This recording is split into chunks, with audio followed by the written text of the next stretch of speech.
Hello and welcome to another episode of Bare Minimum Babe. My name is Amanda Cunningham and I am the founder and host of Bare Minimum Babe. Today's episode is about procrastination and how everyone does it. And the thing is that I've come to realize with me and with other people and talking and research and all those good things is that we procrastinate for a reason. We procrastinate because there's an underlying fear or doubt, and that procrastination is just a symptom of that reason. And so this means that we don't have to feel bad about it, and it doesn't have to mean or say anything about us as who we are as people. We just need to be able to identify what that reason is and decide to start making messy action instead. So messy action is the cure to that procrastination. I wanted to also quickly talk about an offer that I am giving for this next month. And by next month, depending on when you're listening to it, I mean from now until the end of February 2023. So if you're listening after that, they might not be still going on. I might have cut them down to 30 minutes, 15 minutes, whatever, and figured out something else. But basically for this next month and a half, when I'm recording this until the end of February 2023, I will be giving free 60-minute marketing consultation calls. And if you go to the episode show notes, there will be a Google intake form, a form you can fill out. It's super short. It's just going to be a couple information stuff from you, like your name, your email, just so I can ask some very basic questions of if you have a business, if you don't have a business, do you want help in marketing, all those things just really quickly. And then in this call, it's going to be free flowing because I want it to be your time. We can chat about things that will be in the spectrum of creating and achieving goals, improving your marketing skills for your career and or your business. So you don't have to have a business. You can also just, have a career in something else. And I can help you figure out and pinpoint and lean into your unique selling point. And yes, everyone has one, and kind of just coaching you through maybe slumps that you're having revolving around these things. Because the whole point of why I created this podcast is because I have 8 years of experience in digital marketing. That's what I was doing in corporate before I left to do music full time. And then I'm doing this. And now I'm going back to marketing essentially, but in a different way that will feel good for me. And so through these 60-minute calls, I want you to feel good. And I want you to realize that you can achieve your goals without transforming into a hustle monster, essentially like a boss babe hustle monster who is just super, super go, go, go and comparing themselves to all the other women succeeding. I know you can feel good and in flow with your goals instead of living in constant overwhelm and scarcity comparison mode. And I can help you achieve this without just telling you to manifest it. They tell you manifested, you're not manifesting correctly. Have you visioned it? That might be helpful, but for me, that hasn't been helpful, right? So I want to do it in a way that is actually actionable. We can actually ideate on some things, move forward on things, maybe push things that you haven't thought through, you hadn't thought about this one angle. We can work towards that, helping you. It can be a strategy as you want it versus in the weeds as you want it. If you want help figuring out an idea on how to move forward on something, we can do that. Or if you already have an idea and you want to move forward on it, how you want to market it, what a good marketing plan for you is, we can move forward on that as well. It's literally free flowing that would make sense for what you are looking for in the time that you book the call. So like I said, that is a free 60-minute marketing consultation call. I'm not really sure. That doesn't have a name yet, but it's basically just all those things wrapped in one. I'm offering that from now until the end of February 2023. So I would love to talk to you. If you go to, like I said, the episode notes, there is a Google form, intake form. Fill that out super quick. I'll get an email saying you filled it out, and then we can get a call scheduled, and that would be awesome. And then we can chat, and I can help you out.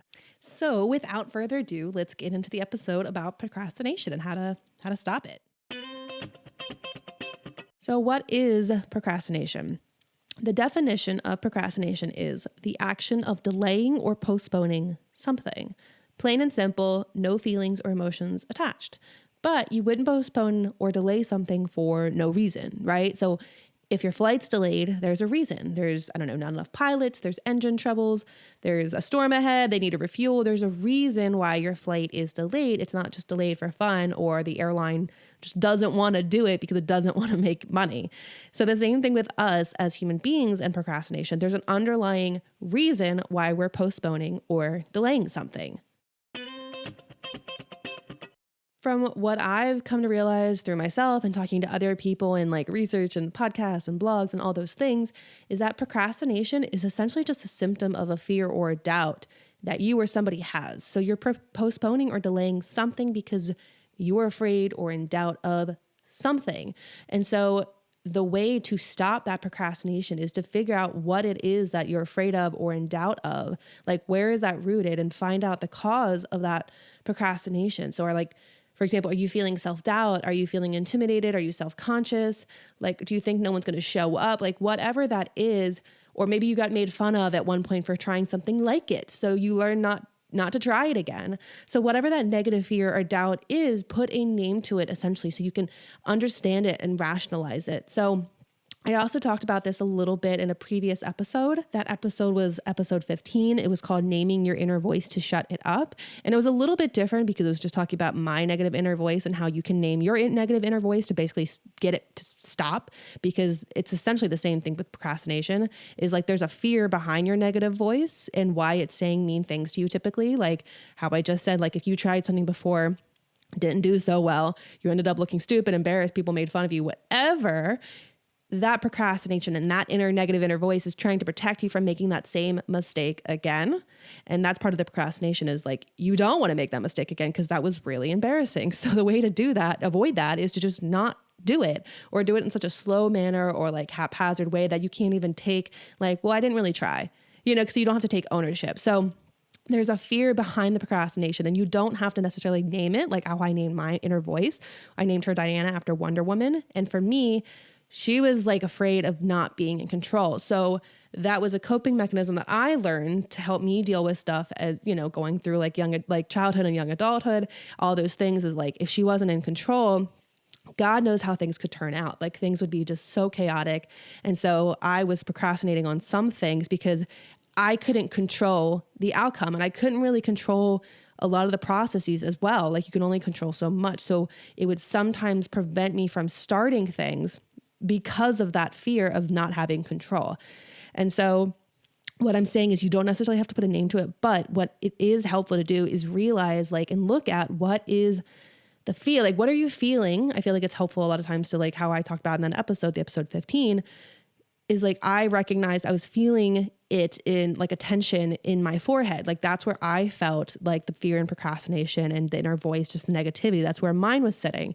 And if you feel it physically in your body, just kind of pinpoint maybe where that is. Like if it's in your chest, if you clench your hands, or I don't know, you grind your teeth, like everyone has like a little something that they do. They just have to figure out and notice it, and then figure out why you're doing like the fear that's causing you to do that.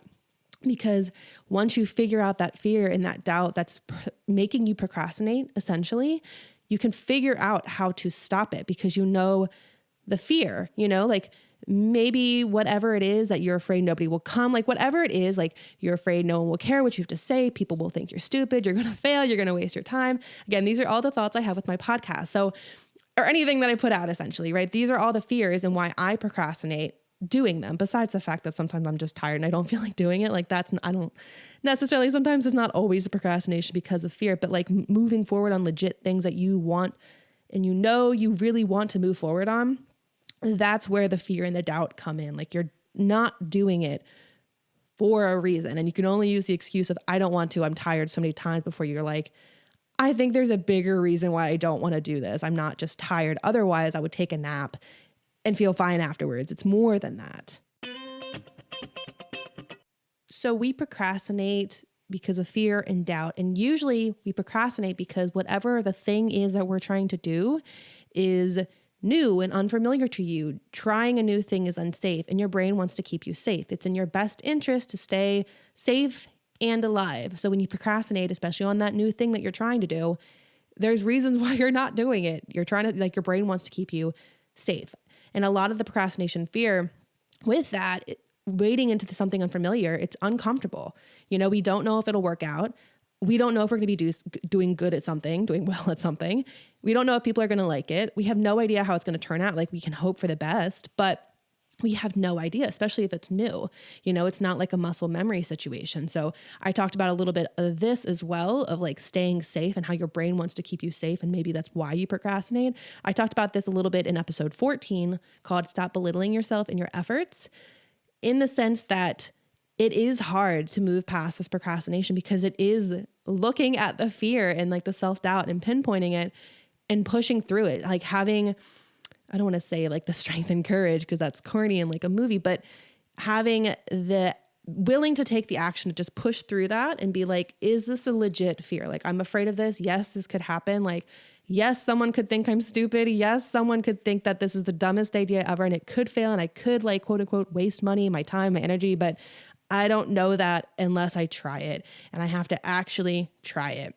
And so we don't know that. So we still procrastinate. So with the procrastination and figuring out how you procrastinate, it doesn't necessarily matter what tactic you use. So like if you play on your phone, scrolling social media, if you do watching TV, if you like decide to clean the house, if you go for a walk, which turns into 2 hours instead of just like a quick little break, you're procrastinating. It doesn't matter how you're procrastinating. It just matters that you are. So you need to figure out why and what you are afraid of. And this fear, asking if it's helping or hurting you, what is familiar and safe to you?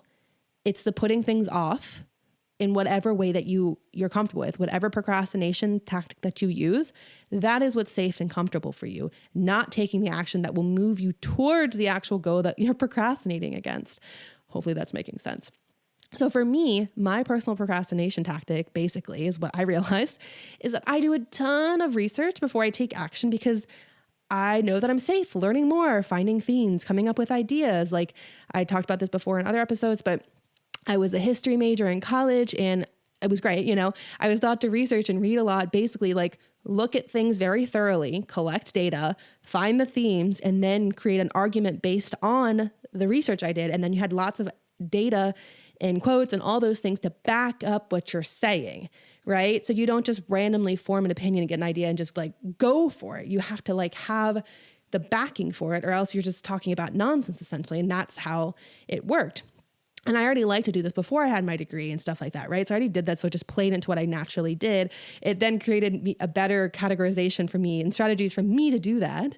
And now as an adult, no longer in college, I was doing that in marketing for 8 years as well, going through researching companies, research data, creating all these strategies, like literally all the things that I was taught to do that I was already doing as well, leaned into those as well in marketing. And I just keep doing it. So it was a natural, I guess you could say, strength that I had that I lean into. And so I know that's something I'm good at. I know that's safe for me.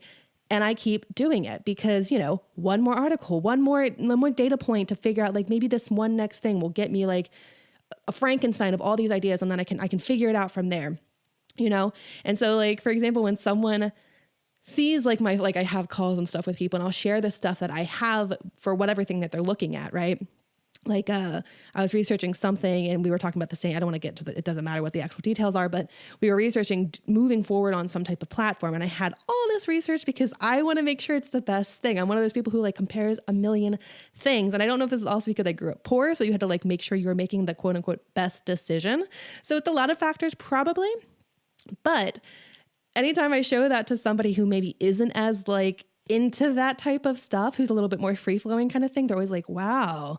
Okay. And they don't ever say it with like, oh, wow, she's doing the most right now. They do it in the sense of almost like, wow, she really knows what she's doing. She really knows her facts. And like a couple of people, I'm like, wow, can you share that with me? Can you make a template? Can I basically saying that they want to be able to do that too, which is great. And so it's like a nice skill that I have. But by the time that I'm done researching all that stuff, like for example, one of the people I was talking to had already moved forward on the thing that I had been researching for like 2 weeks. And she had done messy action and she still like, we were kind of at the same point, but she had already moved forward on stuff. And it was just like a different strategy and no one was better or worse. But I realized I was taking time that I didn't actually need to do, like how I talked about in the beginning of the episode, and I'm going to like talk about it again at the end, is that I've been offering recently 60-minute marketing consulting calls. And I've been having, like I said, the intake form where someone fills out the form and based on questions, I do my own research. I was at the beginning, like the first 2 weeks I was doing this, the first couple calls, I was taking that information in the form and then creating like a Google Doc and like putting all these notes in and like giving thoughts based on the form, right? But then I started running into issues. This is where the failing with my tactic of over researching and coming over prepared. This is again, my Diana, my inner voice, like wanting to be in control and wanting to be prepared and wanting to come across as I I'm prepared to help. I'm prepared to do this. I did not just like show up here haphazard, right?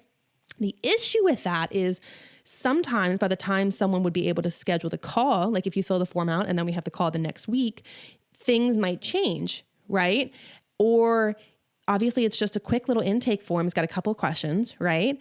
But it's not going to give you your entire life story. Like you're going to write maybe a couple sentences as most. So I need to get more context. So it makes sense that I don't do too much research. And this is what I've realized. And now my calls moving forward have a different structure that have been working wonderful, which is why I'm offering now on the podcast, is I feel good about now offering them to the wide public, is that now it's more of a back and forth volleyball conversation and figuring out based on that conversation where you are. Because I had one example where someone filled out a form and I did all this research on their, they're talking about social media and I did all this stuff on how they can improve their social media, blah, blah, blah.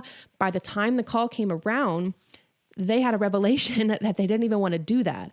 And so all the pre-research that I had done and all of those things were basically worthless and it didn't make sense. And so coming prepared and over-researched doesn't actually help me in this instance. And I had to learn that very quickly, or else more of my calls were going to feel frustrating for me that I had done all this work and it didn't actually do anything, because this wasn't a situation in which that tactic and like the thing that I was safe in would help me. I had to push myself into a different territory of basically showing up with just the intake form, going off of that and then going through that with them in the call. And that's what our call would be, going through the intake to make sure everything, give you more explanation, stuff like that. So when I would come to the call now, it's not going to be like, I have all these ideas, here's how I'm doing it. It's going to be like, hey, tell me more about this. You wrote this. Let's talk about this. How are you feeling? Like, here, how can I help you with this? It's going to be more of a back and forth conversation versus I do all this research and take all of my 8 years of marketing experience and be like, based on this, I know a good time to do this is this. Have you checked out this? These are some tools you can do. Sure, that's helpful, right? You might get some help with like pointers and like tools and stuff that I know I could, you can use that will work, but it might not necessarily have been the thing that you were actually looking for based on the intake form. Hopefully that makes sense, but realized that I wasn't procrastinating it, but what I was doing is coming prepared for something in a way that I knew I was good at, but didn't actually serve the point of what I was doing, if that makes sense. So I had to quickly pivot. And so that quick pivot, that was my fear. And I had to be like, I came home one day and I was like, I think I'm going to quit doing these. I just don't feel like it's helping. And my husband was like, I don't think that's it. I think you just need to pivot the form. And that's when I was like, I think he's right. I think I just need to pivot the way that I'm handling the calls and the way that I come prepared for these calls, which is basically just coming less prepared to these calls, right? Which is the scary part for me, because part of what I'm so good at and what I've gotten to where I'm at, whatever, and all those things is because I am super prepared and super researched, and I have a point, I have like a thing that I'm bringing to you, and here's all these facts to back it up, and I'm not like shoving it in your face kind of thing. It's just like, okay, here's what I found based on these things. This is what makes sense for you. You want to move forward with this kind of thing. But that's not necessarily what works every single time. So I need to be able to be more free flowing, and that's where realizing why I'm doing that's not exactly procrastination, but that is a fail that I was doing that I'm working through now, that I think I'm at a pretty good point at, which is, like I said, why I'm now opening up the 60-minute marketing consulting calls to the Bare Minimum Babe podcast, because I think I'm ready now to open that up and get more data and to figure out how to do things and how to best offer things. And so that's that. And then I do this all the time too. Before I even did the consulting calls, I was researching how to do these calls, the formats, how to, like, what questions to ask, like all these different things that I probably like researched for like, I don't know, 10 hours, like plus, right? I don't know the exact amount, but I know it was a lot. And mind you, I am pretty quick with this stuff because I do it so often. So my 10 hours is probably someone else's who's not as like quote unquote skilled at researching, probably like their 15, 20 hours. So imagine I did a lot of research and a lot of these like organization of my notes and like themes and stuff within these 10 hours. So I use a product called Notion. I use a free thing. It's free. The one that I use is called Notion. It's basically like a Google Doc on steroids, like a Google Suite on steroids. And so I had like a page with the offer. And then within that I had different pages. And then within those pages I had like themes and it was crazy. And so my point is, I was like, okay, Amanda, this is probably good. I probably could have stopped at like hour 4 with the amount of research I had to just move forward on things. But again, this is something that was new to me. So my safe space was to keep on researching, hoping that if I just gathered more questions to ask, or like a different way to phrase things, or like maybe different things people were looking for, that would be the thing that can make the difference, right? And I finally had to be like, no, this is enough, Amanda, this is enough. Just set up the intake forms, set up the post, like just set up the stuff and start like reaching out to people to see if they're interested. And that has been the best teacher, is actually doing the calls, because my research wouldn't have told me what worked in the calls. Like they could have been like, you can see it also in, black and white on paper on, Google Docs, but it's different in real life. Like I've talked about, like theory is different than reality, right? So even just knowing certain things on paper versus living them in action and how to handle it is very different. And so my procrastination was the execution on these calls. And that's where I actually started learning what works and what to say, what not to say, how to like bring things up, how to like basically shift the conversation. Like it is a skill that I didn't have before doing the calls. And I only learned it from doing the calls in real life. And all of my research and all of my coming prepared and gathering facts and themes, it didn't help me. And it's not going to help me. It's the action of actually doing it that's going to help me. Is this fear and doubt of the procrastination helpful is the question. So like in my example with all my research and things like that, my fear and doubt is that I will come to a meeting, event, a conversation, whatever it is, and I will come unprepared.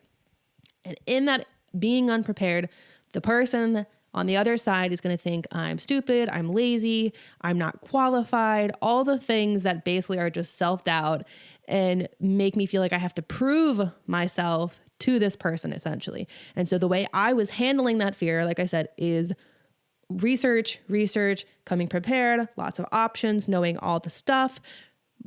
But a lot of times it was a waste of that time. Like it actually didn't. The action was the thing that taught me what I should and should not say, and what I should not do or bring up or whatever, all those things. But I only knew that because I started doing the action and I moved past the research and the prep, aka my form of procrastination. And so the best way to move forward and push past the procrastination and that fear that is the reason why you're procrastinating is to basically just ask, is this fear, is this doubt, is this thought, whatever, is that helping me move forward? Or is it keeping me stuck in the familiar? And that familiar is that procrastination tactic. I'm safe and it's familiar to me to over-research and over-plan and categorize things because I'm good at it. And I know in some way it is helpful, but at a certain point it stops being helpful, right? And so catching that fear for why I'm procrastinating and reframing it is how I was able to move forward.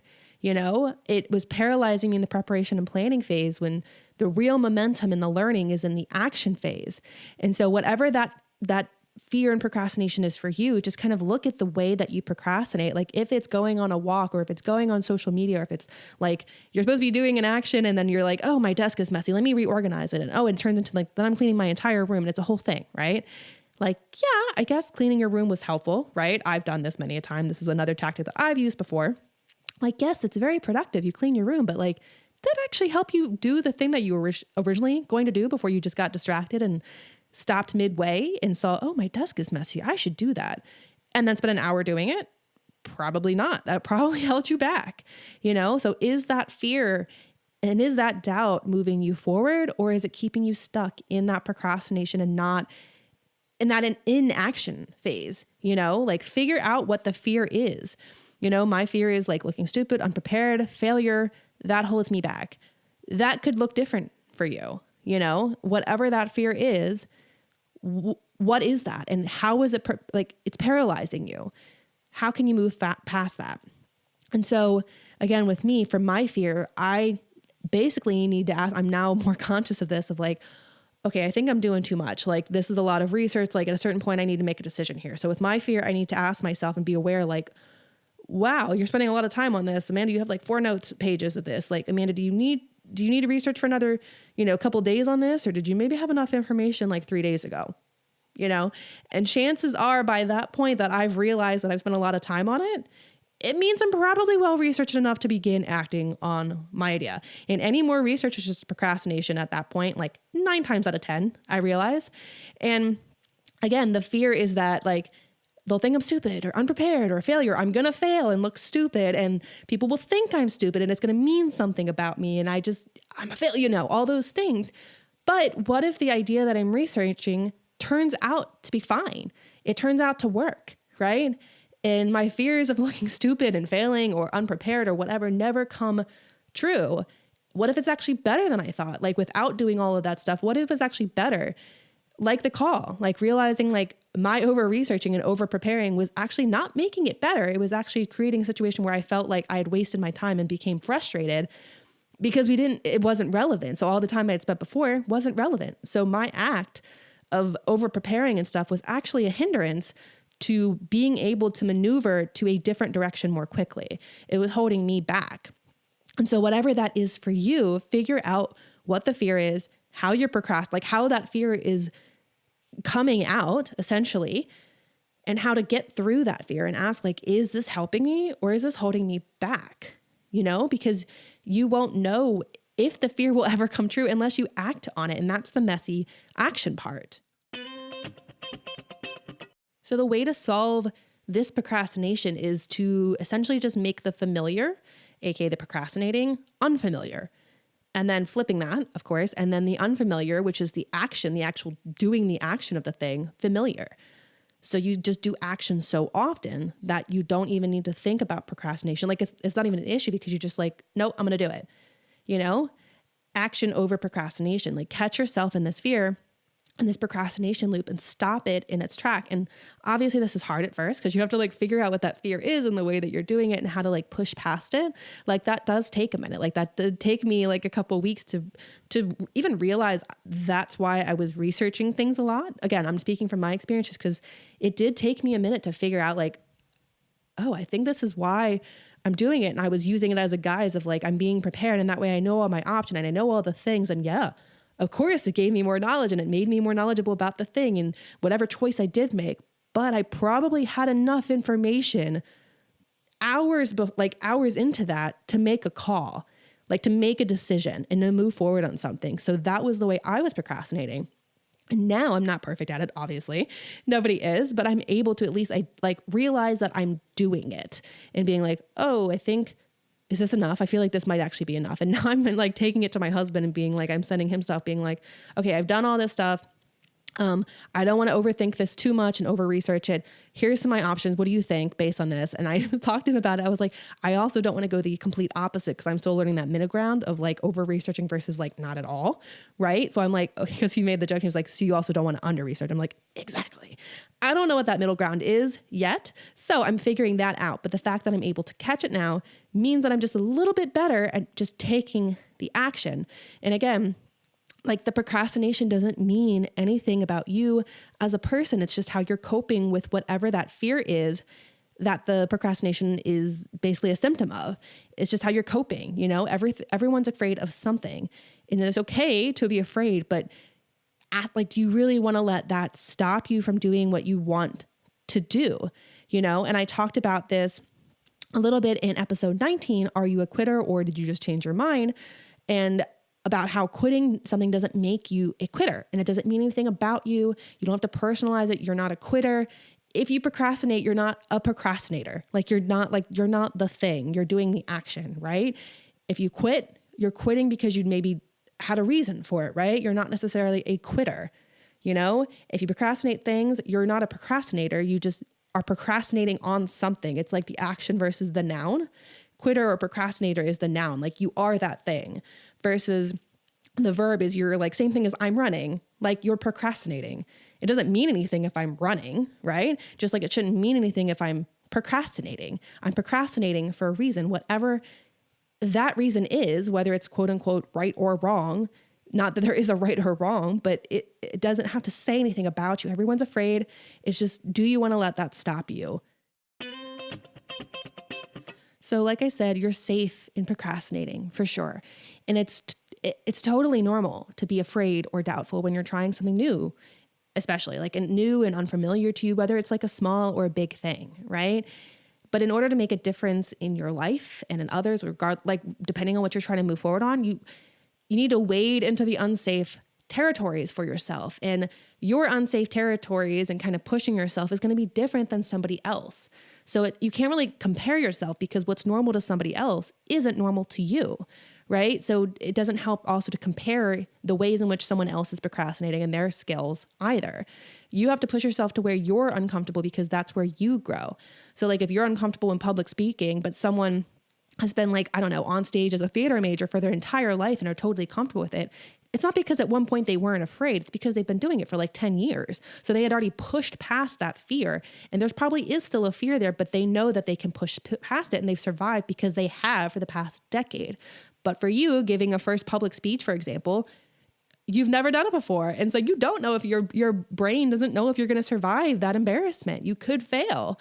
And so you looking at them and the way that they're acting and the way that they're handling that fear isn't going to help you handling that fear and putting off that speech, for example. Or I'm just giving a random example, but that's not going to help you, because you're different in where you need to grow and where you're uncomfortable, right? So where the uncomfortable part is, that's where you make the movement and the growth. And so even if you do fail, you learn from that failure and take something from it for the next attempt. And I feel like I've heard this quote before. I don't know who said it, but there's no failure. The only failure is if you don't learn something from the quote unquote failing. Otherwise, failure is just a lesson. And I don't know who said that, so I can't really give, credence to it. I think it's like a Pinterest thing. Anyways, the failing is where you learn, right? For example, with me with the calls, the ways in which I was quote unquote failing, which I don't think actually were that bad. I was just you're hard on yourself, right? I didn't actually fail. They were just learning things of oh, this is probably not the best way to do it. Instead of being oh, I can't do this, I suck at this. That's how I was doing it. I had to be no, you don't know what you're doing. You're figuring it out. This is the actual how to help. You just don't know the approach to do it. Right. And so that was the thing I had to learn. That was where I was uncomfortable and I had to figure out how to grow in. And so you don't need to let the fear of looking, stupid, a failure, unprepared, or whatever hold you back. Like I said, if you fail at an idea, so what? Not every idea is a winner either, but you won't know that unless you try, even dumb ideas, the pet rock, they make millions of dollars. And I'm just saying that to be if you have an idea and don't act on it, to at least try it.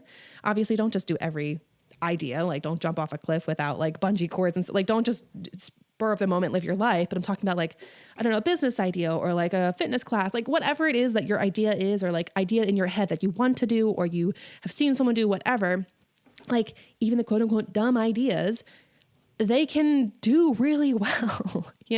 I'm maybe I should think of something like the pet rock. Literally it was a rock with Google eyes on it and it went crazy in the 80s. That was a stupid idea. But I'm sure the guy got a lot of pushback of are you serious? A pet rock? That's really stupid. That's the dumbest idea I've ever heard.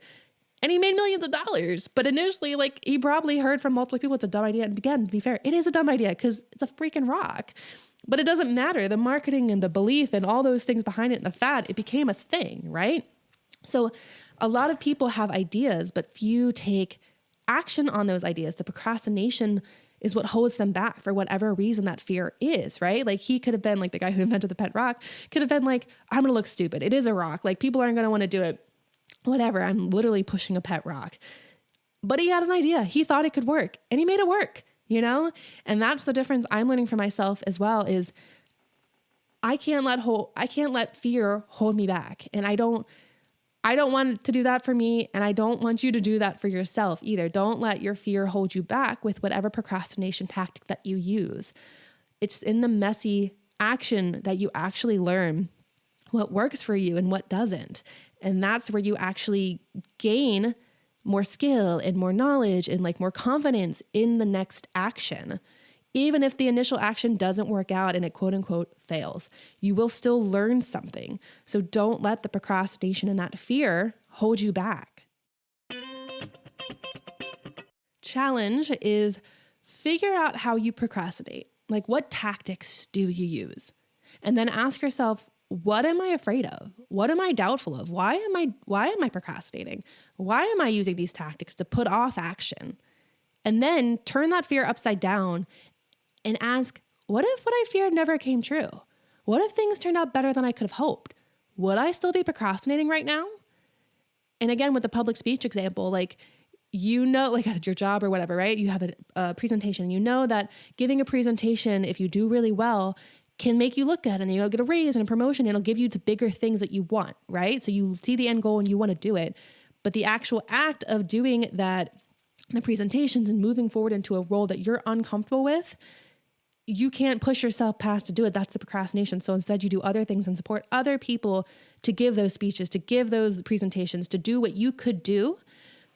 But like, why are you doing that? Like, what is the fear?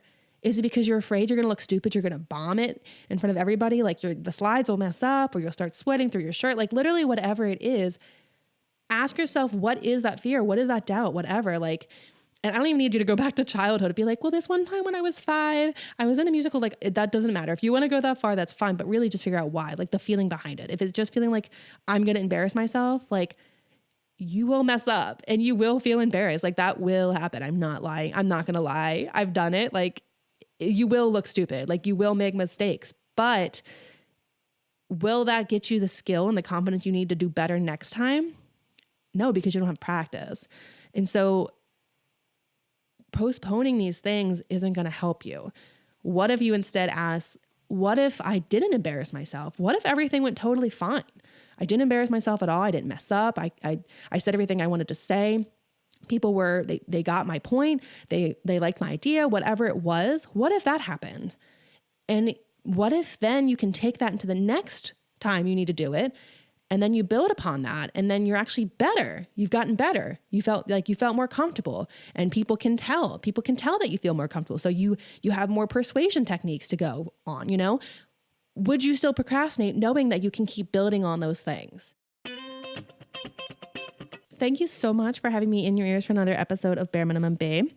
I want to quickly bring up again that for the next month, aka until the end of February 2023, I am offering free 60-minute marketing and consultation calls to anyone that fills out the Google intake form that I have in the episode show notes. So if you're interested in that, go to the episode show notes and you will see the Google intake form. If you're listening to this episode after the end of February 2023, still look at my website because I'm probably going to keep some form of it or maybe take it down to 30 minutes, 15 minutes, whatever, but I'll be offering something like this.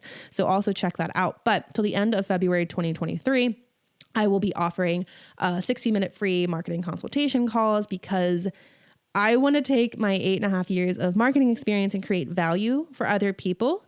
And that's part of why I created Bare Minimum Babe, the podcast, is because I realized that I was feeling overwhelmed with all the feeling of having to be a hustle monster boss babe, because that's kind of what's all being thrown at our faces. But I don't think you need to do that. I feel like we can find things that work for us. And that's where the actual success comes from, is feeling into going into what works for you and what works for your business and your career and your goals, whatever that is, without having to transform into some hustle monster boss babe that you don't actually feel aligned with. And so I want to be able to help you achieve this positive state of being this without telling you just to manifest it or here's the hustle stuff you have to do. I can help you strategize a way to where you get to where you want to get that's right for you. And again, the call is going to be free flowing.